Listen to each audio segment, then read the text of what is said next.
नमो वंशाय नमो लोरे सर्वसाहुडम।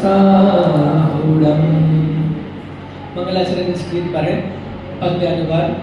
प्रज्वलित जो वैराग्य पवन से कर में धन को भस्म करे, जिनकी ध्यान अग्नि से नभ में फैले हैं लिंग हरे, वह ध्यान कर जिनके ऊपर सदा सुशोभित है।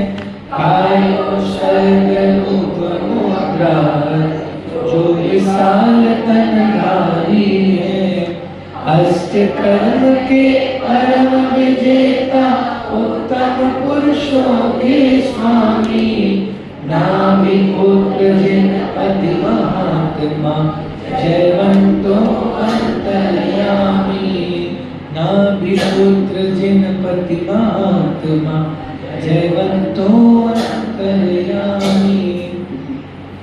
10 लक्षण महान पर्व का प्रसंग, जिसका आज तीसरा दिन उत्तम आर्जव धर्म।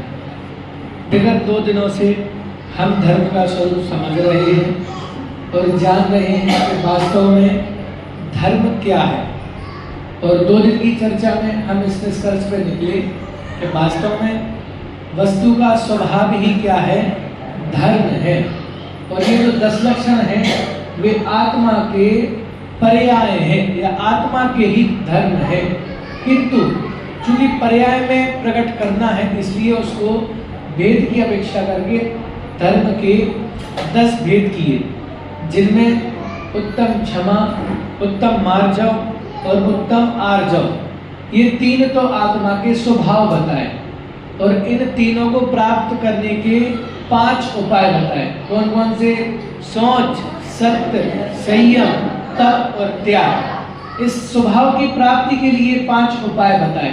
तो फिर आखिरी में कहा कि जब हम इन उपायों के द्वारा इस स्वभाव को प्राप्त कर लेते हैं तो फिर हमें क्या मिलता है? तो बोले आकिंचन और ब्रह्मचार्य धर्म 10। मतलब आप लोगों को पाठशाला में एडमिशन देना पड़ेगा मुझे, क्योंकि आप लोग बोलते नहीं हो, बच्चे बराबर बोलते हैं। आप सब बैठते हो, जैसे पूरी जिम्मेदारी बच्चों की वो समझने की। बच्चे ही बोलेंगे पंडित जी, हम नहीं बोलेंगे, है ना। आप भी बोले तो अच्छा लगेगा। तो ये उत्तम क्षमा, मार्दव और आर्जव, ये जो भाव हैं उनको प्रकट करने के, उनको प्रकटाने के ये 5 उपाय हैं। अब चूंकि 10 लक्षण का प्रसंग चल रहा है और उत्तम क्षमा और उत्तम मान, चूंकि जो क्षमा धर्म है, मैं विशेष व्याख्यान नहीं करूंगा, आप बच्चों से पूछ लेना, मैं बच्चों को पढ़ा रहा हूँ तो वे बच्चे आपको बता देंगे क्या उत्तम क्षमा है और क्या उत्तम मार्दव है। थोड़ी सी बस चर्चा हम कर लेते हैं। क्रोध के अभाव पूर्वक जो आत्मा में शुद्धता प्रकट होती है उसको उत्तम क्षमा कहते हैं, और मान के अभाव पूर्वक आत्मा में जो विशुद्धता प्रकट होती है उसको उत्तम मार्दव धर्म कहते हैं। तो ये 2 हैं, परस्पर एक सिक्के के 2 पहलू ही हैं। जब कोई व्यक्ति का कार्य नहीं होता है ना, तो अगर बलशाली होवे तो वो अपना काम किससे सिद्ध करता है? कि क्रोध से सिद्ध करवाना चाहता है, अपना मान दिखा के कार्य सिद्ध करवाना चाहता है। लेकिन अगर कोई कमजोर होवे और उसको अपना काम करवाना होवे तो वो क्या करता है कि फिर वो मायाचारी करता है, और उस मायाचारी के अभाव में क्या होता है? और ये जो कहावत है ना, लोक में कहावत बनी है, कौन सी कहावत बनी है? कि भैया घी सीधी उंगली से ना निकले तो क्या करना पड़ता है? क्यों? हम घी को गर्म भी तो कर सकते हैं, क्यों जबरदस्ती उंगली को परेशान देना है? लेकिन चूंकि मायाचारी अंतरंग में इतनी भरी हुई होती है कि एन के प्रकार हमें तो क्या करना है? अपना काम पूरा करना है। और आत्मानुशासन जी ग्रंथ में 4 उदाहरण दिए मायाचारी के, कि भैया बड़े बड़े पुरुष थे लेकिन उन्होंने मायाचारी करी और अपना जो यश था उसको क्या कर दिया? मलिन कर दिया। तो सबसे पहले वहां पे मारीची का उदाहरण दिया कि वो जो मारीची था ना, रामायण में लेके गए, मतलब त्रेता युग में, तो वहां शुरुआत करी कि वो मारीची था, उसका यश अच्छा फैल रहा था, सब अच्छे से जानते थे, लेकिन उसने क्या किया कि वो मारीची का जीव स्वर्ण मृग बना। तो बोले उसने कपट किया ना, मारीची का जीव था और स्वर्ण मृग बन के क्या किया, कपट किया। तो उस कपट के प्रभाव से उसका जो यश था वो क्या हो गया, नष्ट हो गया। बोले ये तो रामायण की बात हो गई। अब हम आपको लेके चलते हैं महाभारत की तरफ, क्योंकि रामायण के बाद महाभारत हुई। तो बोले महाभारत में धर्मराज युधिष्ठिर थे। कौन थे? पर थे कौन युधिष्ठिर? बोलो धर्मराज थे, बराबर बात। हाँ, कौन थे? पांडव। और पांडव में सबसे बड़े थे, उनको क्या कहते थे? धर्मराज युधिष्ठिर कहते थे। और वे सत्यवादी भी थे, मतलब सत्यवादी प्रसिद्ध थे जग में, और उनको धर्मराज कहते थे। लेकिन जब महाभारत का युद्ध हो रहा था ना, तो महाभारत के युद्ध में उनके सिखाने वाले गुरु द्रोण एक तरफ, भीष्म एक तरफ, सब महाबलशाली एक तरफ, और ये पांचों पांडव कौन थे? अकेले थे, कोई सेना वेना नहीं थी खास। तो बोले अब क्या करना पड़ेगा भैया, कुछ जुगाड़ करना पड़ेगा। तो कह रहे अगर हम कुछ जुगाड़ करेंगे ना तो उससे क्या हो जाएगा कि हमारी विजय होगी, नहीं तो हमारी विजय नहीं होगी। तो अश्वत्थामा किसके पुत्र थे? गुरु द्रोणाचार्य के पुत्र थे। लेकिन अश्वत्थामा एक हाथी का भी नाम था। तो श्री कृष्ण ने सजेशन दिया, ऐसा करते हैं अपन व्हाट्सएप स्टेटस लगाते हैं। अब वहां व्हाट्सएप स्टेटस मतलब क्या कि जोर से बोलना। आजकल होता है ना, कोई भी चीज होती है तो क्या करते हैं हम, व्हाट्सएप स्टेटस लगाते हैं। बोले चोट लग गई है, क्या करें? दवाई बाद में लगाना, क्या करना पहले, क्या करना है कि पहले वो वैसे को अभी कोरोना का इंजेक्शन लग रहा था ना, वैक्सीन, तो क्या करना पड़ रहा था कि जब तक आपने स्टेटस नहीं लगाया ना मोबाइल में, तब तक आपका कंप्लीट नहीं होगा। तो क्या करना पड़ेगा, स्टेटस लगाना पड़ेगा। तो वैसे युधिष्ठिर ने सोचा कि भैया हम ऐसे तो नहीं जीत पाएंगे, क्योंकि वे हमारे गुरु हैं, सिखाने वाले हैं, उनको सब कुछ आता है, उनके सामने तो हम नहीं टिक पाएंगे। तो युद्ध करते करते अश्वत्थामा नाम का जो हाथी था वो मारा गया। तो युधिष्ठिर ने तुरंत आवाज लगाई, अश्वत्थामा हतो हता, और फिर धीरे से बोल दिया, कोवा नरोवा कुंजरोवा, कि भैया अश्वत्थामा मारा गया। ये क्या कर दिया उन्होंने, बहुत जोर से बोल दिया, पूरे कुरुक्षेत्र में आवाज गूंज गई। और फिर सिलों से क्या कहते हैं, कोवा नरोवा कुंजरोवा, कौन, नर या त्रियंश।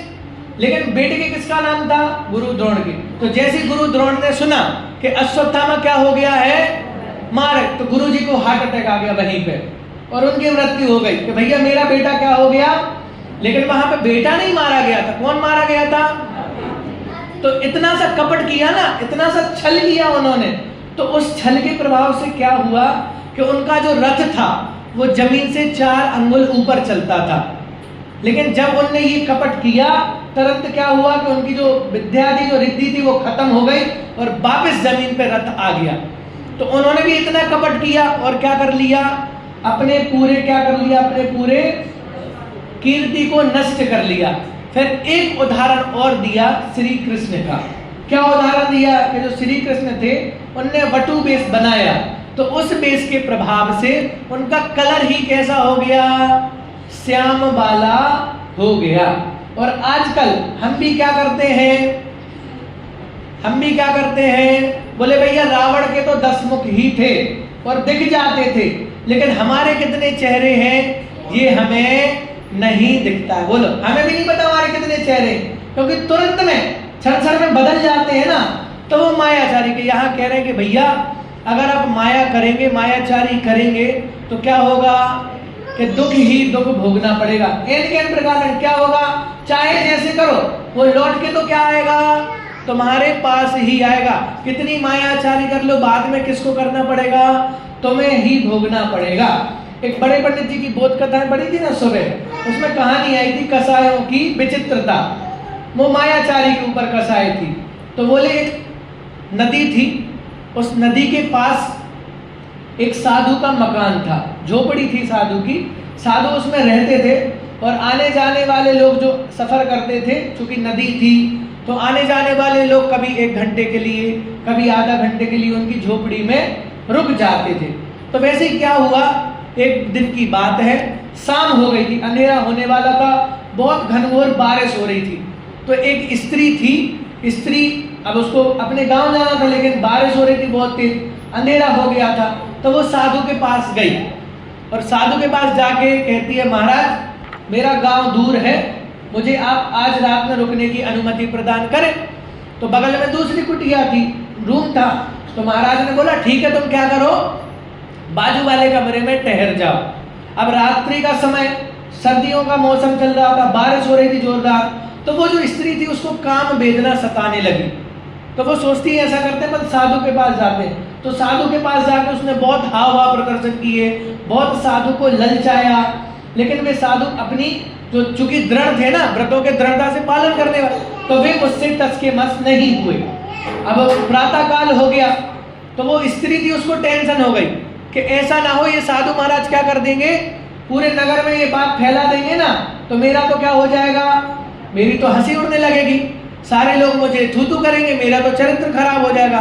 तो वो घर पे गई, मतलब जब जाने लगी तो क्या कहती है, महाराज आपका बहुत बहुत उपकार, आपने मुझे आश्रय दिया, मैं घर पे जाके आपको लड्डू भेजूंगी, तो वो आप जरूर से खा लेना, मेरा ये उपकार चुक जाएगा। तो वो घर पे गई, लेकिन मन में क्या ख्याल था कि अगर ये साधु किसी को मेरी बात बता देंगे तो क्या चक्कर पड़ जाएगा है कि भाई क्या हो जाएगा कि मेरी बदनामी हो जाएगी। तो उसने लड्डू में जहर मिला के साधु महाराज के लिए भिजवा दिया। कहानी खत्म नहीं, अभी चिक्क चिक्क मत करो, पूरी सुनो कहानी। देखो, तो साधु महाराज को पहुंचा दिया। अब हमें क्या लग रहा है कि भाई साधु महाराज का खेल खत्म हो गया, बराबर है ना। सामान्य सी कोई कहानी होगी तो क्या समझेंगे हम, तुरंत क्लाइमेक्स पे आ जाते, पंडित जी अब तो साधु महाराज गए। लेकिन ये कसायों की विचित्रता है। और सुनो, दूसरे ही दिन उसका पति विदेश से वापस आ रहा था, विदेश से मतलब बाहर गांव से नौकरी करके बाहर लौट रहा था। उसको भी नदी पड़ी, उसको भी साधु का आश्रम पड़ा। अब चूंकि साधु के पास लड्डू आ गए थे, वो पति आया और निवेदन किया, महाराज बहुत दिन से चल के आ रहा हूँ, जितना कुछ टिफिन में लेके आया था सब खत्म कर लिया, मुझे बहुत भूख लग रही है, अगर आपके पास कुछ खाने के लिए सामग्री हो तो क्या कर दो, मुझे दे दो। अब साधु के पास क्या था, कौन से लड्डू थे, अब साधु को तो पता नहीं था उसमें जहर है, वो साधु ने लड्डू दे दिए। अब उसके पति ने खाया और क्या हो गया, पति का तुरंत मरण हो गया। जब ये बात उसकी स्त्री को पता चली तो वो साधु से आके क्षमा याचना करती है, अपनी गलती को स्वीकार करती है। तो ये तो हुई कहानी, लेकिन हमने क्या समझा इससे कि कसाई की विचित्रता के अगर आप मायाचारी करके कोई कार्य करोगे तो क्या होगा कि आज नहीं तो कल वो मायाचारी वापस क्या होगी, आपके पास अवश्य ही वापस आ जाएगी। और ध्यान रखना, मनुष्य बेईमान हो सकते हैं लेकिन कर्म कभी भी बेईमान नहीं होते। और उनके पास कोई रिजर्वेशन कोटा भी नहीं चलता कि भैया ये जनरल वर्ग से है इसलिए कर्म थोड़ी ज्यादा परेशान करेंगे, ये अन्य पिछड़ा वर्ग से इसलिए कर्म थोड़ा रियायत दे देंगे। नहीं, चाहे तीर्थंकर हो, चाहे चक्रवर्ती हो, या सामान्य मनुष्य हो, या सामान्य त्रियंच हो, अगर तुमने मायाचारी की है, अगर कर्मों का बंद किया है तो क्या करना पड़ेगा कि बराबर से उसको भोगना तो पड़ेगा ही पड़ेगा। और दूसरा प्रश्न ये है कि मायाचारी करके हम समझते हैं कि हमने दूसरे को बेवकूफ बनाया, लेकिन वास्तव में मायाचारी करके हम क्या कर रहे हैं, अपने आप को ही ठग रहे हैं। तो इसलिए हमें क्या करना चाहिए कि ये जो पर्व आते हैं ये बार बार बताते हैं, हमें समझाते हैं कि भैया जमाने से मायाचारी करो या नहीं करो, लेकिन हम क्या कर रहे हैं, स्वयं से तो मायाचारी कर ही रहे हैं और बच्चों को भी मायाचारी सिखाते हैं। बात समझ में आई, कैसी मायाचारी सिखाते हैं कि पहले बच्चों को मंदिर में लेके आएंगे, बच्चों को पढ़ाएंगे, बेटा रात्रि भोजन नहीं करना चाहिए, अभक्ष्य भक्षण नहीं करना चाहिए। फिर अगर हम कहीं बाहर जाएंगे तो हम ही क्या करेंगे, बच्चों को अब बेटा चाट खा ले बहुत अच्छी बनी है, बेटा रात में खा ले चल जाता है। तो तुमने पहले सिखाया क्यों था? बात ख्याल में, सुमित प्रकाश जी बहुत वचन देते इस बात पे कि बालक निर्दोष होते हैं, वे सीख के नहीं आते कुछ भी। हम क्या करते हैं, हम उनको सिखा कि पहले तो बहुत पढ़ाएंगे, पंडित जी सुनता नहीं है, मानता नहीं है, मान लो पंडित जी की बात सुन ले और मानने लगे, फिर वो एक कहानी आती ना पुराणों में, शायद चारू दत्त की कहानी, नाम कुछ हो सकता है, मुझे नाम क्या, तो वे क्या करते थे कि बोले वो बहुत धर्मात्मा पुरुष था, कोई भी अवगुण नहीं थे, तो उनके मम्मी पापा को यही टेंशन हो गई कि मेरा बेटा, आज के मम्मी पापा को भी यही टेंशन है, या तो बच्चा बहुत धर्मात्मा हो जाए ना तो टेंशन हो जाती है, और बच्चा बहुत बिगड़ जाए तो टेंशन हो जाती है। अब मुझे समझ, करना क्या चाहते हो आप बच्चे के साथ? मशीन तो है नहीं कि हम बटन सेट कर दें, इतने % धर्मात्मा रहेगा, इतना % पाप करने वाला रहेगा। बात ख्याल में आ रही है? मैं जो बात कह रहा हूं, बच्चे मायाचारी हमसे सीखते हैं। अगर हमारा निश्चल जीवन रहे ना तो बच्चे वही सीखते हैं। कुंद की माता ने जो सुनाया ना हमको जीवन भर बचपन से, तो वे लास्ट में वही सीखे और वही वैराग्य बना। तो अगर हम मायाचारी करेंगे और सोचें कि बच्चा मायाचारी ना करे तो ऐसा हो सकता नहीं है। इसलिए ध्यान रखना कि अच्छा हम क्या करते, बच्चे तो मन के सच्चे होते हैं। अब हमें किसी का फोन नहीं उठाना हो और किसी का फोन आ रहा है तो हम क्या करते हैं, ले बेटा बोल दे कि पापा घर पे नहीं है। अब बच्चा बोल भी देता है कि पापा कह रहे हैं कि पापा घर पे नहीं है। किसने सिखाई मायाचारी? भाई आपको नहीं करना था, बात आप नहीं करते ना, फोन को साइलेंट कर देते, नहीं अटेंड। हम खुद बच्चे को सिखा, क्या बोल दो बेटा। बच्चा भी तो सोचता होगा कि पापा तो सामने बैठे हैं और मेरे से क्या कह रहे हैं, कि मेरे को कह रहा है कि बोल दे बेटा पापा घर पे नहीं है। बात ख्याल में आ रही मैं क्या कह रहा हूँ? मैं अभी कोई तत्व की बात नहीं कर रहा हूँ, अभी व्यवहार की बात कर रहा हूँ कि ये चीजें हम कर रहे हैं प्रतिदिन। तो जो हम प्रतिदिन कर रहे हैं वही तो हमारे बच्चे सीखेंगे, वही तो आगे आने वाली पीढ़ी सीखेगी। तो जैसा हमें बच्चे को बनाना है वैसे ही क्या करना पड़ेगा, हमें खुद करना पड़ेगा। गांधी जी के पास चलते हैं, साबरमती आश्रम, बराबर यही है ना, साबरमती नदी के पास वे अधिक समय रहते थे। अब एक माता उनके पास गई, बोले गांधी जी मेरा बेटा बहुत गुड़ खाता है, क्या करो इसका गुड़ का त्याग करवा दो। गांधी जी ने क्या कहा कि भैया आप 7 दिन बाद आना, तब मैं आपको ये नियम दिलवा दूंगा। अब 7 दिन बाद वो फिर अपने बेटे को लेके गई और कही महात्मा जी मेरा बेटा गुड़ खाता है, आप इसका गुड़ छुड़वा दीजिए। तो गांधी जी ने कहा बेटा गुड़ नहीं खाना चाहिए, गुड़ का नियम ले लो। तो माता जी होशियार थी, बोली ये बात तो आप पहले भी कह सकते थे ना, 8 दिन का इंतजार क्यों करवा, पहले कह देते। फिर उन्होंने क्या समझाया, बोले माता जी पहले मैं खुद खाता था और जब मैं खुद खाता था तो मैं कैसे कह देता कि छोड़ दो। तो वैसे ही अगर मायाचारी छुड़वाना है तो क्या करना पड़ेगा, बोलो बच्चों, समझ में ना। मम्मी पापा को सिखाया करो आप लोग जाके, अगर हमें कसायों से रहित बनाना है तो क्या करना पड़ेगा।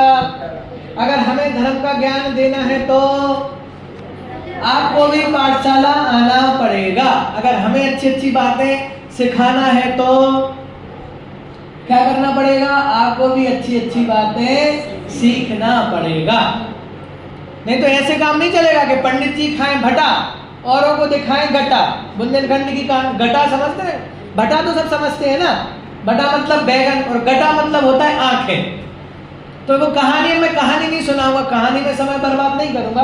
मतलब सीधा सा अर्थ यही है कि खुद तो वो काम कर रहे हैं और दूसरों से क्या कह रहे हैं कि ये काम नहीं करना चाहिए। तो बोले भैया ये मायाचारी हम जब तक करेंगे तब तक किसे दुख होगा, है कि हमें ही दुख होगा, और हम जैसा करेंगे वैसे ही हमारी आने वाली पीढ़ी करेगी। वास्तव में पहले कितने सरल व्यक्ति होते थे, बोलो कितने। विवेकानंद जी का उदाहरण आता है, कोई व्यक्ति बाहर से आ रहा था, ट्रेन में सफर कर रहा था, सामने विवेकानंद जी बैठे थे।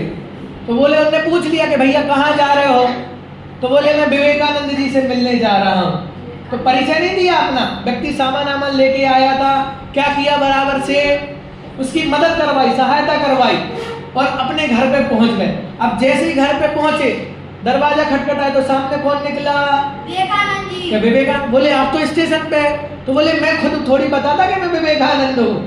बात ख्याल में आ रही है? तो ऐसी सरलता, जब हम खुद सरल, देखो बच्चे हमारे प्रतिबिंब होते हैं। बात ख्याल में आ रही? मैं इसलिए वचन दे रहा हूँ क्योंकि आज की वर्तमान परिस्थिति में कितना खराब माहौल चल रहा है, कितना भयंकर वातावरण चल रहा है। ऐसे वातावरण में अगर आपको अपने बालकों को सुरक्षित रखना है तो एकमात्र तत्व ज्ञान ही अमृत बूटी है। तत्व ज्ञान के अलावा और कोई आपके बच्चों को सुखी नहीं रख सकता। और बचपन में जो आप संस्कार डाल दोगे, मेरे दादा दादी माता पिता का बहुत उपकार है कि उन्होंने बचपन में मुझे ऐसे संस्कार दिए। अच्छा, मैं भी बहुत होशियार था, बाप मम्मी पापा से 3 कदम आगे था, लेकिन मेरे पास ऑप्शन नहीं था कोई पढ़ने का। पढ़ना अच्छा नहीं लगता, मैं भी पढ़ना नहीं चाहता, लेकिन मंदिर के बाजू में हमारा घर था और जो पढ़ाने वाली दीदी थी वे भी हमारे घर के बगल में ही रहते थे। तो बाकी की अटेंडेंस लगे या नहीं लगे, मेरी तो वर्चुअल फिजिकल सब अटेंडेंस लगती थी। और अगर मैं जिस दिन नहीं जाता था ना तो दीदी पूछती थी, अरे भाभी वो आपका बच्चा नहीं आया। तो और कोई जाए या नहीं जाए, तूफान आए, आंधी आए, बाढ़ आए, एक ही बच्चा उपस्थित रहता था। कौन? कि मैं। क्यों? कि पढ़ाने वाले बगल में, भेजने वाले हमारे माता पिता, हम कहीं भाग ही नहीं पाते थे। खैर, तब तो बुरा लगता था कि कहाँ भेज रहे हो, मंदिर मंदिर मंदिर मंदिर। लेकिन हमने वहां भी जुगाड़ देख ली थी कि फटाफट जो दीदी पढ़ाएंगी वो पढ़ लेंगे, उसके बाद मंदिर बहुत बड़ा रहता है, लाइट भी, पहले लाइट की भी समस्या होती थी बहुत, तो जितना दीदी पढ़ाएंगे उतना पढ़ लेंगे, उसके बाद तो पूरा अपना समय हम खेलेंगे। तो खैर पहले बुरा लगता था कि ये मम्मी पापा कहाँ भेज रहे हैं, खेलने दो ना यार, छोटा सा बच्चा हूँ, बच्चे की जान लोगे क्या। लेकिन आज जब एकांत में बैठता हूँ ना और पूरे संसार की परिस्थिति देखता हूँ, तब लगता है कि अगर उन्होंने तब नहीं भेजा होता तो आज मैं यहाँ नहीं बैठा होता। बात ख्याल में आ रही है? और ये पूरा, ये मेरा सम्मान नहीं है, उनका सम्मान है, ये जिनमानी का सम्मान है। क्योंकि अगर ये नहीं होती तो ऐसे तो कितने बच्चे घूम रहे हैं। बात ख्याल में आ रही है? तो मैं भी कह रहा हूं, अगर आप जैसी ताली अभी बजा रहे हो ना, वैसी ताली आप अपने बच्चों के लिए बजाओ जो पाठशाला में। एक बार जोरदार ताली बजाओ जरा। हम तो समय मिला के आते हैं कि पंडित जी का प्रवचन शुरू हो जाएगा ना, उसके 5 मिनट बाद ही पहुंचेंगे, मजा लेके हम पहले पहुंच जाएं। ये भी मायाचारी है कि हम 5 मिनट बाद पहुंचेंगे, 10 मिनट बाद पहुंचेंगे। शैलेश भाई बहुत अच्छा सुनाते हैं, हमें समझ, हमारे नगर में है ना इतने बड़े विद्वान, शैलेश भाई अपनी बात बताते, तलोर में उनका सम्मान हुआ था 7-8 साल पहले, ख्याल में है कि नहीं? मैं था इसलिए मुझे याद है। तो उन्होंने कहानी सुनाई थी अपनी कि चूंकि जब भी स्वाध्याय से जुड़े नहीं थे, स्वाध्याय करते नहीं थे, उनके परिवार में दादाजी या बड़े पापा पिताजी वो स्वाध्याय कराते थे। तो उन्होंने शैलेश पंडित जी से बोला, क्या बोला कि भैया नाम लेके कि आपको भी क्या करना है, कल से प्रवचन करना है। और उन्होंने टाइम दे दिया 9 बजे का। कितने बजे का? 9 बजे। तो शैलेश पंडित जी सोचने लगे कि मैं 9 बजे जाऊंगा तो 10 बजे तक मुझे प्रवचन करना, कितना समय होगा? 1 घंटा। मैं ऐसा करता हूँ 9:30 बजे पहुंचूंगा, तो कितना, आधा घंटे का टाइम चला गया। अब मुझे कितना करना पड़ेगा? बोले आधा घंटा। बोले मैं 9:30 बजे पहुंचूंगा। उनके बड़े बाबा क्या कहते हैं, कोई बात नहीं, 9:30 से 10:30 बजे तक करो। तो बोले वो तब से मेरी शुरुआत हुई। तो तब से आज देखो हमें उत्कृष्ट हीरा मिल गया। एक बार जोरदार करकर मैंने तो उनका स्वागत करें।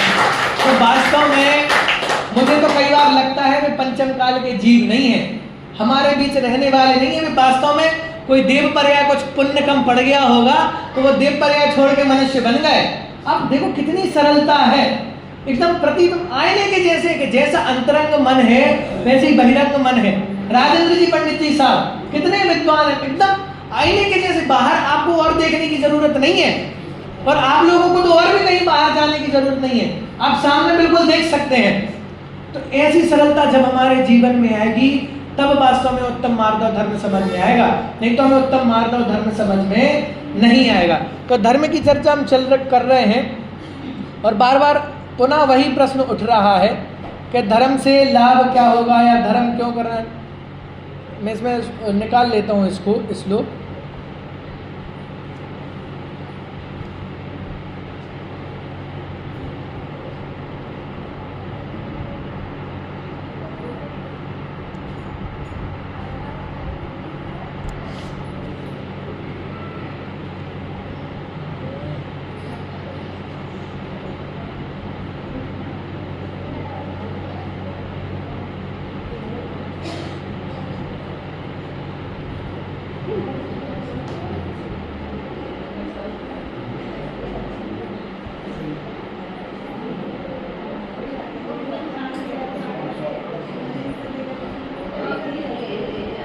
देखो सारे बच्चे शांत बैठे हैं, बड़े लोग बात कर रहे हैं।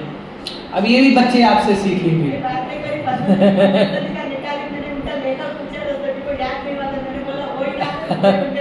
कोई बात नहीं।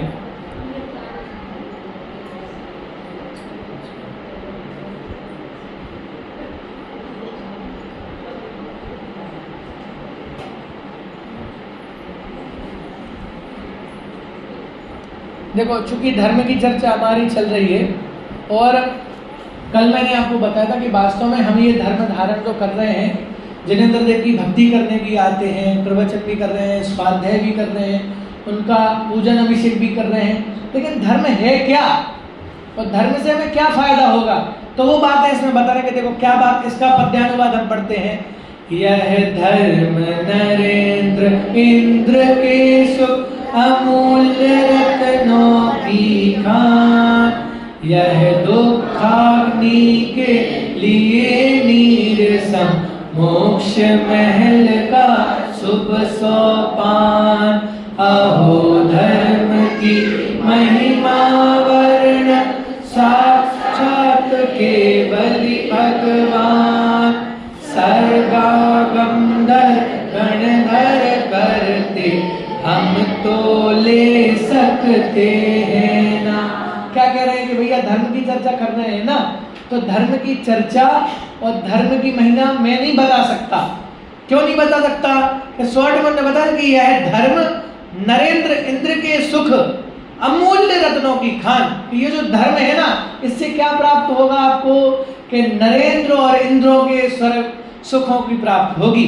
किसको धारण करने से? तो ये धर्म के धारण करने से। तो इस संसार में जितने उत्कृष्ट पद हैं, जितने उत्कृष्ट पुण्य के बंद कराने वाले पद हैं, तो बोले वे पद कैसे प्राप्त होते हैं? कि बोले जो भी इस धर्म को धारण करता है उसको ये क्या होते हैं, ये पद प्राप्त होते हैं। कौन बनेगा? या तो वो नरेंद्र बनेगा। नरेंद्र मतलब है नरेंद्र मोदी नहीं, नरेंद्र मतलब कौन?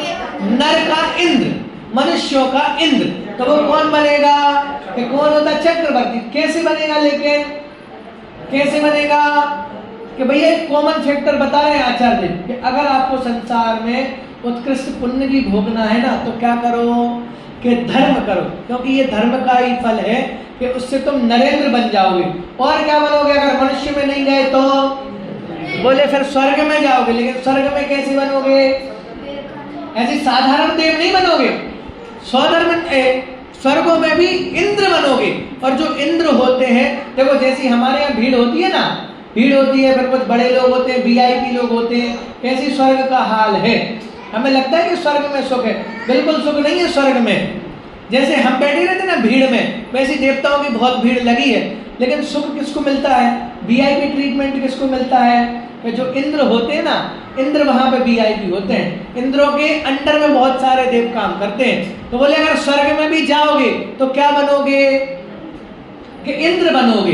ये किसका प्रभाव है? और बोले ये धर्म का प्रभाव है। और क्या फायदा होगा पंडित जी? तो बोले अमूल्य रत्नों की खान। कि जिस प्रकार से खान में रत्न कहाँ मिलते हैं? कि खान में से रत्न मिलते हैं, बोले उन रत्नों की तो फिर भी कोई ना कोई कीमत होती ही है। मान लो कोहिनूर हीरा, कितनी कीमत है उसकी? कितनी कीमत है? अरे कितनी हम नहीं लगा पाए, लेकिन कोई ना कोई कीमत तो है ना। कोई तो ऐसा कहता कि हमें कोहिनूर हीरा सौंप दो तो आपका जितना कर्जा है उधर वो उतर जाएगा। ऐसी ऐसी बातें होती कि नहीं होती? तो कम से कम कुछ तो उसकी कीमत है ना। लेकिन कह रहे कि धर्म से जो रत्न प्राप्त होंगे उन रत्नों की कोई कीमत नहीं है, वे अमूल्य हैं।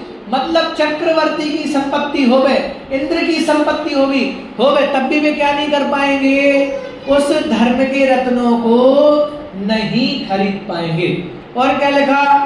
कि यह दुखाग्नि के लिए नीरसम, कि बहुत आग जल रही हो गए, और आग जल रही है तो उसको शांत करने के लिए क्या चाहिए पड़ेगा? है? तो बोले भैया पानी चाहिए पड़ेगा। तो बोले ऐसे तुम दुखी हो ना, और दुख की अग्नि से बहुत जल रहे हो, तो ये धर्म कैसा है? ये धर्म कैसा है? पानी के समान है। कैसा है? पानी के समान। कि भाई अग्नि को बुझाने के लिए पानी चाहिए ना, मेरु, अग्नि को बुझाने के लिए पानी चाहिए, तो दुख रूप अग्नि है, तो उसको बुझाने के लिए कौन सा पानी चाहिए पड़ेगा? बिस्लरी का, सूखी का नहीं, कौन सा वाटर, कौन सा मिनरल, आरओ का वाटर लगेगा, साबरमती नदी का, कौन सा लगेगा? धर्म का। ये जो धर्म है वो क्या है? दुख रूपी अग्नि में दुख रूपी अग्नि को बुझाने के लिए पानी के समान है, ये धर्म की। और आगे क्या लगा के देखो, मोक्ष महल का शुभ सोपान, के छत पे चढ़ते हैं, ऊपर जाते ना टेरेस पे, किससे जाते हैं? सीढ़ियों से। अगर सीढ़ी नहीं होगी तो नहीं जा पाएंगे, फिर हम ऊपर नहीं जा पाएंगे। तो ऊपर चढ़ना है तो क्या करना पड़ेगा? सीढ़ी तो चाहिए पड़ेगी। वैसे मोक्ष में जाना है, मोक्ष कहाँ है? मोक्ष कहाँ है? ऊपर ही तो है, सिद्धालय ऊपर ही तो है। अब सिद्धालय में भी तो क्या करना पड़ेगा? चढ़ना तो पड़ेगा ना।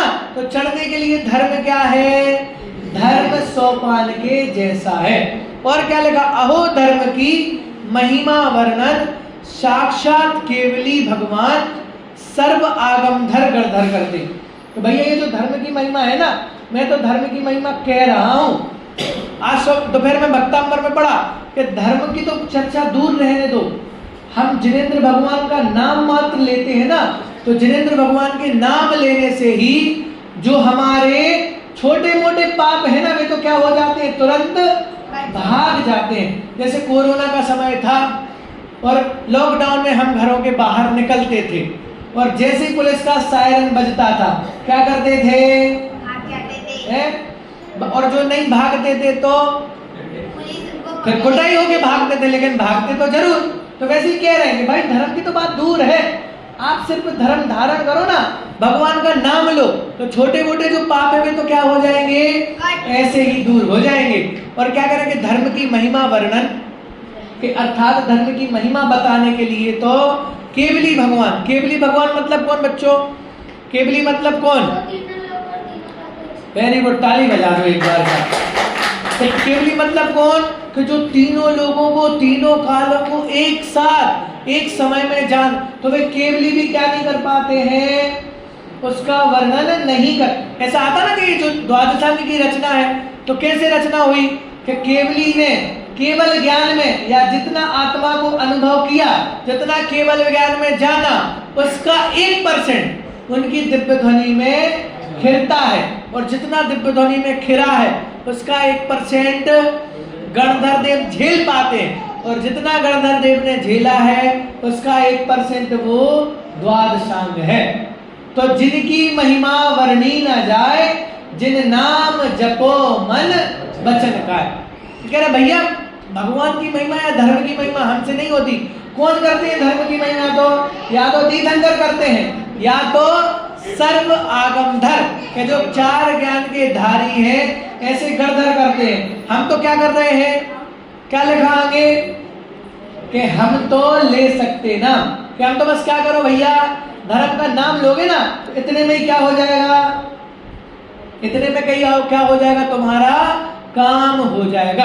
हम काम कराते कि नहीं कराते? मान लो कहीं जाना हो, कोई कार्यालय में काम अटक गया हो, तो हम क्या कर देते हैं कि जो हमसे बड़ा पर्सन जुड़ा होगा ना, तो हम क्या कर देते हैं? उनका नाम ले, भैया फलाने साहब ने भेजा है हमें, तो क्या हो जाता है? नाम से हमारा काम। वैसे यहाँ भी आचार्य देव पद्मनंदी पंचविंशति का ग्रंथ है, और आचार्य पद्मनंदी जी द्वारा रचित है। इसमें वे क्या कह रहे हैं? बोले भैया हम वर्णन तो नहीं कर पाएंगे क्योंकि हमारी सामर्थ्य नहीं है, इसलिए तुम क्या करो कि हम तो ले सकते हैं ना, कि हम बस बता देंगे कि धर्म कैसा है, कि हम उसका नाम ले सकते, कि धर्म धारण करो और उससे क्या हो जाओ कि तुम तिर जाओ। अब देखो दूसरा छंद है, इसकी ज्यादा विशेष व्याख्या मैं नहीं कर रहा हूं। अब देखो इसकी जो हेडिंग है, धर्म रूपी रसायन का सेवन करने के लिए मिथ्यात्व आदि का निषेध आवश्यक है। इसकी पहले हेडिंग समझ लो। हेडिंग क्या है कि भैया अगर तुम्हें धर्म धारण करना है ना, तो सबसे पहले क्या करना पड़ेगा? क्या करना पड़ेगा? कि मिथ्यात्व को छोड़ना पड़ेगा। जब तक मिथ्यात्व को नहीं छोड़ोगे तब तक तुम्हें ये धर्म धारण नहीं। देखो एक बार इसका श्लोक पढ़ लेते, नीचे वाला पद्यानुवाद पढ़ते हैं ना। शाश्वत जन्म जरा मरणादि दुखदायक रोगों में सार, इस संसार महायुद्ध का यदि करना चाहो पूर्ण विनाश, हे बुद्ध धर्म रसायन पीकर यदि अनंत सुख को चाहो, मिथ्या अविरति हरु प्रमाद क्रोधादि कषाय समूह तजो। तो भैया अगर तुम्हें धर्म ग्रहण करना है तो क्या करना पड़ेगा कि मिथ्या अविरति प्रमाद कषाय इन सबको क्या करना पड़ेगा, दूर करना पड़ेगा। क्योंकि भैया एक म्यान में दो तलवारें नहीं आती हैं। दो ही पंथ ना होए सियाने, विषय भोग अरु मुक्ति जाने। कि तुम सोचोगे पंडित जी हम विषयों का सेवन भी करते रहे, घर में भी उलझे रहे, गृहस्थी में भी उलझे रहे और धर्म को भी समझ जाए, तो बोले भैया धर्म समझ में नहीं आएगा। कैसे कि इसको दो चींटियों ने बहुत अच्छे से समझाया है। दो चींटियों ने समझा, सुना कि नहीं सुना आपने? दो चींटियों ने समझा, सुना करो चींटियों की बातें। कभी कभी चींटी समझाती है, पूरी प्रगति कहानी सुनाती। देखो मुझे बता के गई थी कि पंडित जी आप अहमदाबाद जाओ ना तो बता के आना उनको। हो सकता है अहमदाबाद वाली नहीं बोलती, नागपुर वाली बोलती है। तो उन्होंने मुझे बताया कि दो चींटी थी और दोनों आपस में बेस्ट फ्रेंड थी। बच्चों कौन थी? अब कहानी सुना रहा हूं मैं, प्रवचन नहीं कर रहा हूं, कहानी सुनो ध्यान। दोनों बेस्ट फ्रेंड थे, लेकिन एक रहती थी नमक की फैक्ट्री में और एक रहती थी अब आ गई ख्याल चींटियां, मतलब वो अहमदाबाद भी आ गई, आपको भी कहानी बता के गई। चलो कोई बात नहीं, बच्चों को सुनाते हैं, ठीक है। तो दो चींटी थी, एक कहाँ रह रही थी? नमक की फैक्ट्री में। दूसरी कहाँ रह रही थी? शक्कर की फैक्ट्री। तो नमक की फैक्ट्री वाली जो थी उसने क्या किया, एक दिन शक्कर की फैक्ट्री वाली उसको बोला अपनी बेस्ट फ्रेंड को कि बहन एक काम करो, एक बार क्या करो मेरे घर में आओ तुम। काहे के लिए आओ? कभी 10 लक्षण खत्म होने वाले हैं ना, तो तुम क्या करो मेरे घर पे भोजन करने के लिए आओ। तो जो शक्कर वाली चींटी थी, फैक्ट्री वाली जो शक्कर की फैक्ट्री वाली चींटी थी, उसने बोला कोई बात नहीं, तुम तो मेरी बेस्ट फ्रेंड हो, जब बुलाओ मैं तब आ जाऊंगी। तो चींटी ने बोला ठीक है, अब जो संडे आएगा ना तो संडे को तुम सुबह सुबह क्या करना, मेरे यहाँ भोजन करने आ जाना। तो जो चींटी थी शक्कर वाली बढ़िया तैयार हुई, मंजन ब्रश वगैरह किया और कहाँ पहुंच गई, गाड़ी उठा के नमक की फैक्ट्री के पास पहुंच गई। क्यों पहुंच गई? क्योंकि वहां पे उसकी बेस्ट फ्रेंड रहती थी। अब बेस्ट फ्रेंड रहती थी तो चींटी आई, उसने बढ़िया स्वागत किया, पानी पिलाया, टेबल लगाई, कुर्सी बिछाई और चींटी को बिठाला। बोला बहन तुम बैठो, मैं क्या करती हूँ, तुम्हारे लिए स्वादिष्ट भोजन लेके आती हूँ। अब वो जैसे ही भोजन लेके आई तो भोजन की थाली में क्या था? क्यों नमक था? क्योंकि वो नमक की फैक्ट्री, तो उसने नमक से सारा आइटम बना दिया। अब जैसे ही उसने खाया, किसने? शक्कर वाली चींटी ने, तो उसको भोजन कैसा लगा? कैसा लगा? खारा। लेकिन अब चूंकि उसने उत्तम आर्य धर्म पढ़ा नहीं था, बेस्ट फ्रेंड ने पूछा कहो बहन कैसा लगा भोजन? तो चींटी क्या बोलती है कि भोजन तो बहुत अच्छा है लेकिन मजा नहीं आया। उसने सही बोल दिया क्योंकि वो दोस्त भी थी। तो बोली कैसा भोजन? बोले तुम ये खाती हो? जैसे उसने कोर निवाला अंदर मुंह में डाला, तुरंत क्या कर दिया, उसको थूक दिया। इस भोजन में कोई स्वाद है क्या? कैसा भोजन करती हो तुम? एक काम करो, अब अगले संडे को तुम मेरे घर, फिर मैं तुम्हें बताऊंगी कि भोजन क्या होता है। तो उस चींटी को अच्छा नहीं लगा कि आप तुम मेरे घर में आ रही हो, मैंने भोजन बनाया, तुम मुझे बोला बुराई कर रहे हो। अब हम न्योता नहीं करेंगे पंडित जी आपका, पंडित जी के बाद चींटी का। चींटी ने क्या कहा, अब मैं तुम्हें अपने घर पे नहीं बुलाऊंगी। क्यों? कि मैंने तुम्हें भोजन के लिए, बच्चे समझ में आ रही है कहानी? कितनी हो गई कहानी? कि वो शक्कर वाली चींटी आई और नमक वाली चींटी के यहाँ भोजन किया और क्या बोला कि मुझे आनंद, ये कोई भोजन है क्या, ये खाने की चीज है क्या, तुम क्या करो मेरे घर पे आओ। अब क्या डेट नक्की हुई? अगला जो संडे आएगा तुम्हें क्या करना है। तो अब जो नमक वाली चींटी थी उसको टेंशन हो गई कि यार ये मेरे से नाराज होके गई है, पता नहीं वहां मुझे कुछ खाने को देगी कि नहीं देगी, क्या पता घर पे बुला के ऐसी बिठा ले रखे तो मैं तो क्या हो जाऊंगी, भूखी रह जाओगी। तो उस नमक वाली चींटी ने क्या किया, थोड़ी सी नमक की डली को क्या कर लिया, अपने मुंह में रख लिया और कहां पहुंच गई, शक्कर वाली चींटी के पास पहुंच। अब जो शक्कर वाली चींटी थी वो बहुत खुश थी कि मेरी बहन आ रही है, मेरी सहेली आ रही है, मेरी बेस्ट फ्रेंड आ रही है, मैं उसको क्या करूंगी, आज इतना बढ़िया स्वादिष्ट भोजन कराऊंगी कि उसको मजा आ जाएगा, उसको पता चलेगा कि अभी तक तो मैंने भोजन किया ही नहीं।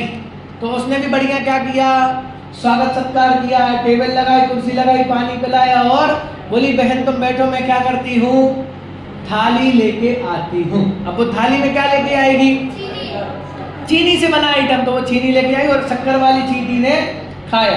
तो अब जो नमक वाली चींटी ने खाया, तो अब जो शक्कर वाली चींटी थी वो खुश हो रही थी। क्यों खुश हो रही थी, क्योंकि नमक कैसा होता है और शक्कर कैसी होती है, शक्कर खाएंगे तो मजा आएगा ना, और नमक खाएंगे तो बेकार लगेगा। तो उसने सोचा कि देखो ये नमक खा रही थी इसलिए इसको स्वाद नहीं आ रहा था, अब ये क्या करेगी, शक्कर खाएगी ना, तो जैसी शक्कर खाएगी तो इसको तो मजा आ जाएगा कि इसको खा डाला तो लाइट जिंगल आला। तो वो ये सोच रही थी कि उसको मजा आ जाएगा। लेकिन उसने एक गिलास खाया और बस खाती, नॉर्मल रिएक्शन रहा। तो उसने चींटी ने पूछा, शक्कर वाली चींटी ने, क्यों बहन तुम्हें भोजन कैसा लगा। तो जो नमक वाली चींटी थी उसने क्या आंसर दिया, बोलो बच्चों क्या आंसर दिया होगा, है नहीं नहीं नहीं, बोली ये तो मुझे वैसी लग रहा है जैसा मेरे घर का। वो क्यों लग रहा था उसको एक जैसा टेस्ट, क्योंकि उसने क्या रखा था। तो अब अगर शक्कर भी खाएगी तो उसमें क्या हो जाएगा, नमक मिल जाएगा ना। तो उसको शंका हो गई शक्कर वाले, ऐसा कैसे हो सकता है कि नमक भी एक जैसा स्वाद दे रहा है, शक्कर भी जरूर कुछ ना कुछ तो गड़बड़। बोली कोई बात नहीं, दूसरा गिलास लो। तो जब वो दूसरा गिलास ले रही थी ना, तो उसको क्या दिख गया कि ये क्या दबा के आई है। तो तंबाकू वालों के पास ऐसी विशेष क्वालिटी रहती है, जो तंबाकू खाते हैं ना, तो वे तंबाकू खाते हैं और जब चाय वगैरह पीना हो, कुछ खाना पीना, तो वे क्या करते हैं, बगल में दबा, और बिल्कुल चाय खत्म होगी वापस जो करते वहां जाता है। शायद कोई विशेष रीति मिली होगी भगवान से उनको खाने वालों को, तो वैसे उसने दबा के रखा। अब चींटी ने देख लिया, बोली तो पागल हो क्या कर रही हो, जाओ कुल्ला करके आओ। तो वो कुल्ला करके आ गई, लेकिन डली तो जो भी तो फंसी थी। बोली एक काम करो, मुंह खोलो, ये क्या भर के रखा है मुंह में, निकालो उसको बाहर, जाओ वहां पे दंत कांति रखा है, ब्रश करके आओ अच्छे से। वो ब्रश करके आई, कुल्ला करके आई, बोली बैठो यहाँ पे, बोले अब मेरे भोजन को खाओ। तो जैसे ही उसने भोजन खाया उसको क्या मिला कि अरे आहा, इतना बढ़िया स्वादिष्ट पदार्थ मैंने तो अभी तक नहीं खाया था। अब यही बात, ये तो उदाहरण, मजा आया ना उदाहरण में कहानी। अब वापस हकीकत पे आते हैं। यही हालत हमारी है कि पंडित जी 10 लक्षण हो रहा है, पंडित जी बुला लिए, धर्म समझना है, लेकिन अंतरंग में क्या भर के रखे हैं, मिथ्यात्व भर के रखे हैं, कसाय भर के रखे। और क्या कहते हैं पंडित जी, समझ में नहीं आ रहा तो पंडित जी समझा रहे हैं क्या करो कि पहले कुल्ला करके आओ। क्या कुल्ला करना है कि जो कसाय अंतरंग में भरी है ना, क्रोध मान माया लोभ, उसका क्या करो, कुल्ला करके आओ। तो जब तुम कुल्ला करोगे ना, उसके बाद मंजन करके आओ अच्छे से, फिर यहाँ आके बैठो, तब क्या होगा, तब धर्म समझ में आएगा। तो आचार्य बार बार वही समझा रहे हैं। आचार्य को लग रहा है कि मैं ये ग्रंथ लिख रहा हूं ना, तो जब भी कोई इस ग्रंथ को पढ़ेगा, जब भी कोई इस छंद को पढ़ेगा, तो उसको क्या हो जाएगा, आनंद आ जाएगा। लेकिन आचार्य को तो पता नहीं कि हम तो बहुत चालू हैं, मायाचारी हैं, अपने साथ क्या लेके आए हैं, कषाय लेके आए हैं, अंतरंग में मिथ्यात्व भर के आए हैं। तो हमें समझ में, इसलिए आचार्य देव ने समझा दिया पहले से कि भैया अगर आपको धर्म समझना है तो क्या करना पड़ेगा। बच्चों समझ में आया आपको, अगर उसको शक्कर का टेस्ट लेना है तो क्या करना पड़ेगा, हाँ क्या करना पड़ेगा मेरू, शक्कर का टेस्ट लेना है अगर उस चींटी को नमक वाली, तो क्या करना पड़ेगा, हाँ कि पहले नमक को निकालना पड़ेगा, कुल्ला करना पड़ेगा। जब तक नमक नहीं निकालेंगे तब तक उसका स्वाद नहीं आएगा। वैसे ही जब तक हम अपने अंदर की कषायों को नहीं निकालेंगे, मिथ्यात्व को नहीं निकालेंगे, तो फिर अब प्रश्न क्या करें पंडित जी, कोई बटन लगाए क्या शरीर में, एक बार दबाएंगे पूरी कषाय बाहर हो जाएंगी। बोले भैया एक बार में नहीं होंगी। क्या होगा? उसने 7 दिन का समय दिया था ना, और देखा भी कि पहले सुना दिया तो तुमने इस 10 लक्षण में देख लिया ना। अब तुम्हारे पास भी कितने दिन है? 7 दिन है। तो तुम भी क्या करना, अब 8वें दिन तो पंडित जी चले जाएंगे, फिर थोड़ी पता चलना है किसी को। तो भैया पंडित जी को नहीं बताना, पंडित जी को नहीं पता करना कुछ, क्योंकि पंडित जी का सुख पंडित जी के पास है, तुम्हारा सुख तुम्हारे पास है। तो अब ये मायाचारी खुद से नहीं करना, क्योंकि हम खुद से मायाचारी नहीं करेंगे तब तो हमें धर्म समझ में आएगा। लेकिन अगर हम खुद से मायाचारी करेंगे, खुद अंतरंग में कषाय, आजकल तो उल्टा सिस्टम हो गया, मंदिर कषाय कम करने का स्थान है। बहुत बड़ी बात कह रहा हूँ, समझना। लेकिन हम मंदिर में ही आके सबसे ज्यादा कषाय बांधते हैं। बात समझ में आए? अब मैं विशेष खुलासा नहीं करूंगा, समझ लेना। उत्तम क्षमा बोलते हैं ना हम, तो सिर्फ बोलने का धर्म नहीं होना चाहिए, अंतरंग में निकालना भी चाहिए। तो जिनकी भी कषाय हैं वे क्या करें? वे क्या करें कि कषायों का कुल्ला करके आए, कषायों को बाहर निकाल के आए। नहीं तो भैया ये बात समझ में नहीं आएगी। और इतनी सरलता से जो हमें प्राप्त हो गया है, मान लो अगर ये समय गवा दिया ना, तो फिर इसकी कोई गारंटी नहीं है। हम चक्कर लगाते ही रहेंगे, संसार में परिभ्रमण करते ही रहेंगे। इसलिए यहाँ क्या करेंगे, देखो भैया जो धर्म है वो कैसा है? शाश्वत है। कैसा है? ऐसा नहीं है कि कल ही शुरू हुआ हो, जो अभी जैसे पूरे भारत के लोगों का 3 दिन पहले ही शुरू होता है ना। कब होता है कि भादो सुदी पंचमी को ही धर्म शुरू होता है, और खत्म कब हो जाता है कि भादो सुदी 14। अरे 14 की रात के 12 बजे खत्म हो। पंडित जी अब दिन बदल गया ना, तो अब तो धर्म खत्म हो गए। तो बोले भैया ऐसा धर्म नहीं है कि जो 10 दिन के लिए शुरू होता हो और 10 दिन के बाद खत्म। कब ऐसे है कि शाश्वत है, जब से तुम हो तब से ये धर्म है। और वो धर्म कैसा है कि जन्म जरा मरण आदि दुखदायक रोगों में सार, के जन्म जरा और मृत्यु जैसे रोगों को दूर करने के जैसा है, दूर करने के लिए सार है, उत्तम औषधि है। और क्या लिखा कि इस संसार महारुज का यदि करना चाहो पूर्ण विनाश। और क्या कह रहा है कि ये जो संसार है ना, बहुत भयंकर शत्रु है, बहुत भयंकर रोग है। अगर इसका तुम्हें क्या करना है? नाश करना है। तो क्या करना पड़ेगा कि भैया धर्म का रसायन पियो, धर्म को पीना पड़ेगा। लेकिन धर्म को स्वाद कब आएगा? है कि मिथ्या अविरति अरु प्रमाद क्रोधादि कषाय समूह तजो, कि जब तुम इनको निकालोगे ना, इनका बमन करोगे, तब जाके क्या होगा कि उस धर्म रूपी रसायन का स्वाद आएगा, अन्यथा उसका स्वाद आने वाला नहीं। तो इतनी चर्चा हमने करी, शेष और धर्म की चर्चा हम कल करेंगे। ओम नमः सदेव।